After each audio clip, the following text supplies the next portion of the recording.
Hi, my name's Phil. I like talking about politics, and in this video I'd like to discuss Boris Johnson's desperate appeal to the Conservative backbenchers in Parliament yesterday over this weekend's bungled announcement of the second COVID lockdown. But first, if you'd like to be notified of daily news in politics, please subscribe to the channel and click the bell notification icon.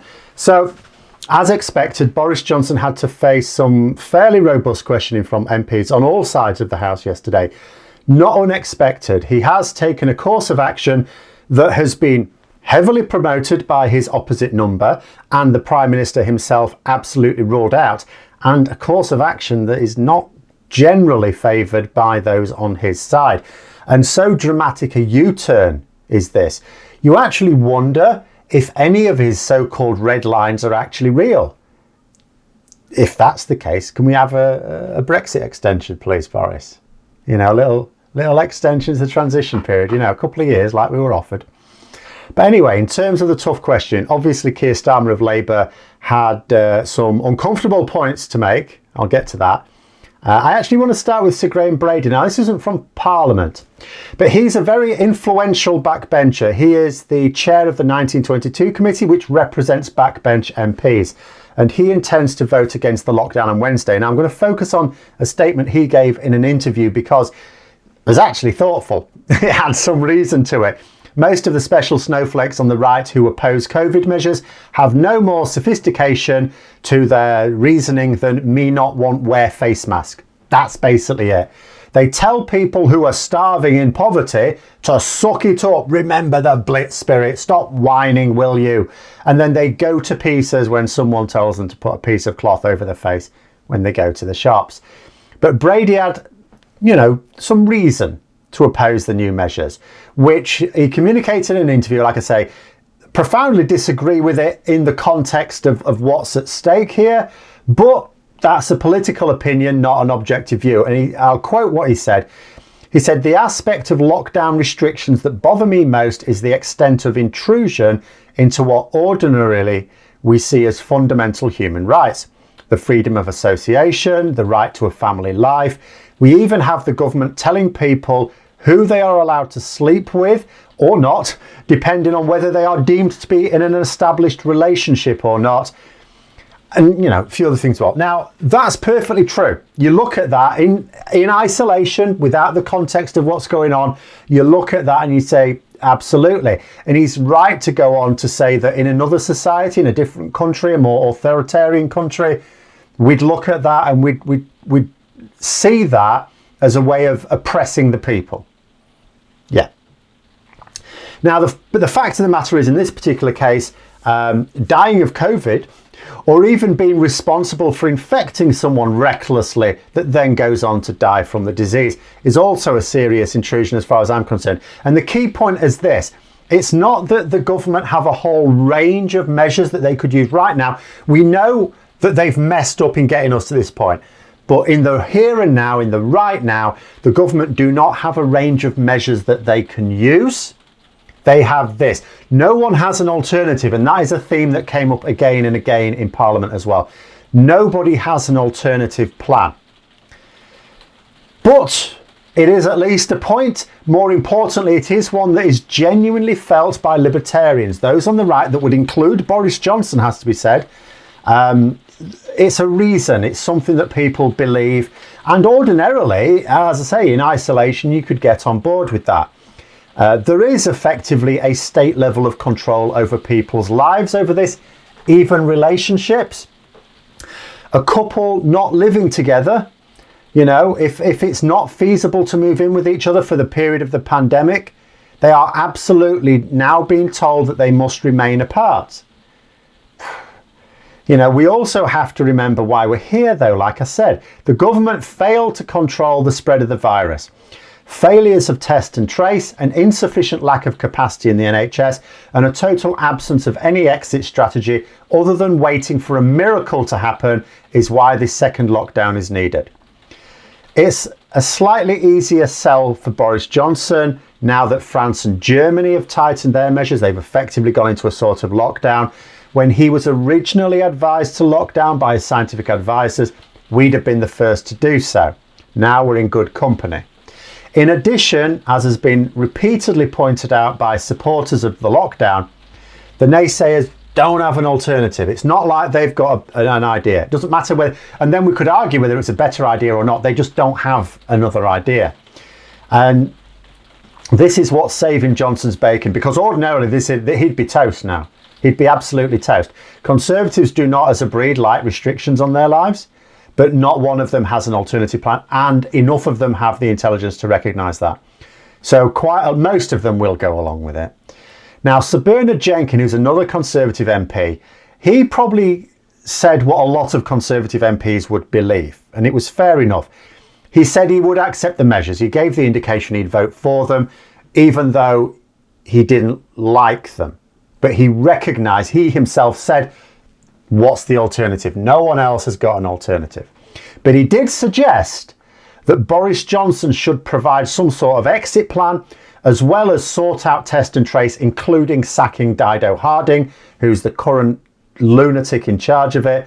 And that, again, is fair enough, because what he's saying is not just saying, look, we're in this position, we understand you've got no alternative, that's why I'm going to support it, because no one else got an alternative. He is alluding to the fact that the reason you've got no alternative is because you've cocked up so far. Can you sort that cock up out, please? And his view, as I said, I presume will chime with many on the left and the right, everywhere. Nobody wants this lockdown. It is actually a really bizarre thing politically, I find. And I was thinking about this, because if you think about political support or opposition to this lockdown, it's people mostly on the left who are in support of it, and people mostly on the right who are opposed to it. But it's the poor and the working class who will suffer most from it. Wealthier people are not risking the roof over their heads or the food on their table. They are suffering a few privations, privations into freedoms that most of us don't have, because we're not wealthy enough to have them.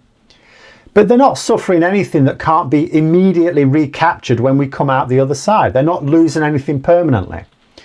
But the only way to prevent future lockdowns, of course, is to ensure that we have a robust test and trace programme, which we do not, and that we properly fund income support for those who need it to isolate, which we do not, which is why isolation compliance is really low. When Munira Wilson, who's a Lib Dem MP, pointed out that lockdowns only delay the spread of the virus, and she asked, so what is the government going to do to stop us having to debate yet another lockdown early next year, Johnson responded that the solution is mass testing and isolating infected people.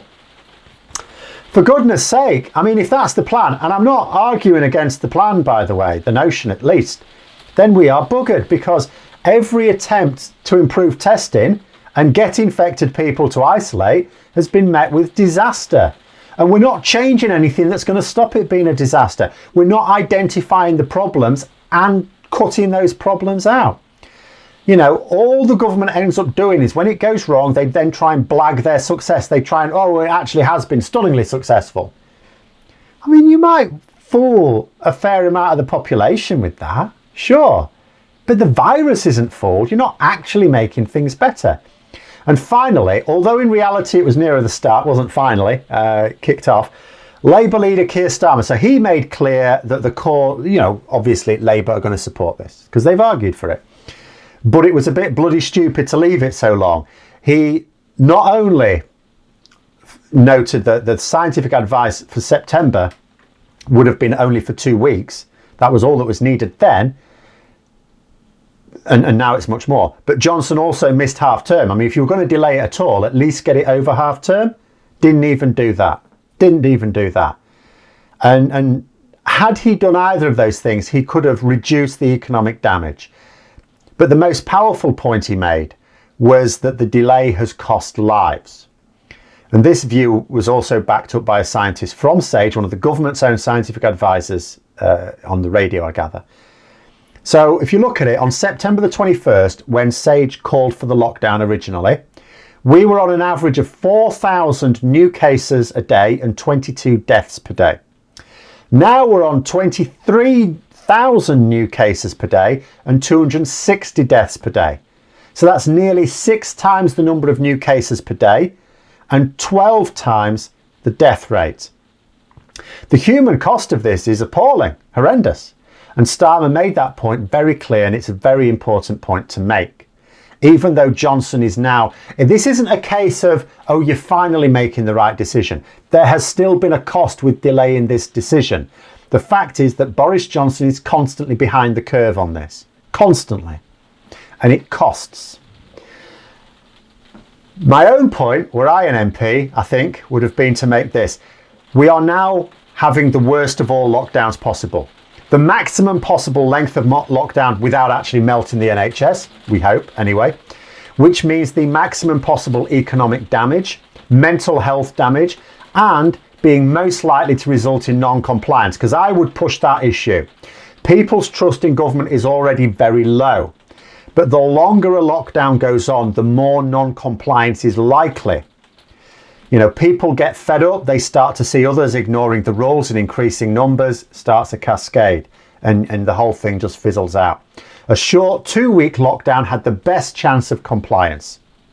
It's a lot easier to do than a 4-week one. And then when we get to the end of this 4 weeks, I don't think anyone seriously believes 4 weeks is all it's going to take. 6 weeks seems to be the more likely prediction, but you know, we will see.